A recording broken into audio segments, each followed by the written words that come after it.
Hvala što ste došli. I nama, bako. Da, cijele nedelje smo jedva čekali da možemo da igramo fudbal. Tako i treba, momci. Vidite kako je lepo vreme. Hoćete li samo prvo počistiti travnjak? Treba korov da se počupa. Naravno, deko, da slučajno ne zapnemo. A da samo pažljivo trčimo? Ajde, Pipi, sad ćemo to na brzaka pa da igramo.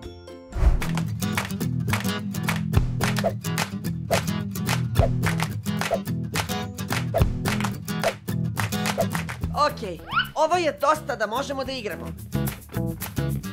Super ste to odradili. A mogli biste taman i travu da pokosite. Ali, naravno, nikakav problem. Još ovo pa igramo, ajde. Mora da negde piše kako se zaustavlja. Evo, tražim. Ovo je jako zabavno. Divno, deco. Tu su odmah i moje leje. Treba da se posadi povrće.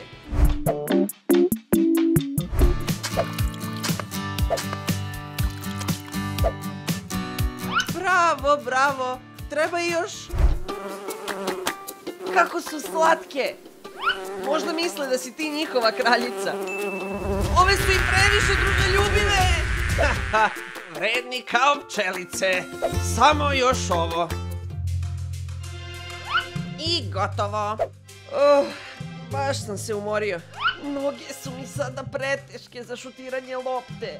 Ali zar neće fudbal biti slađi baš zato što smo ga zaradili? Pogledajte, napravili smo savršen teren.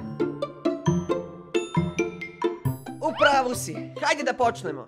Bravo, deco, odlično ste sve odradili. Da, baš smo ponosni. Hvala, deko. Ne bi vam bilo teško, samo još malo iza kuće da počistite. Naravno, nikakav problem. Ne mogu da verujem. A dok vi to završite, ja ću taman za večeru napraviti palačinke. Jej! Pritisnite like da Pipi, Gudi i Ćuri što pre završe. A pogledajte i naš prethodni video i vidimo se u sljedećoj epizodi našeg serijala Pipi, Gudi i Ćuri Show.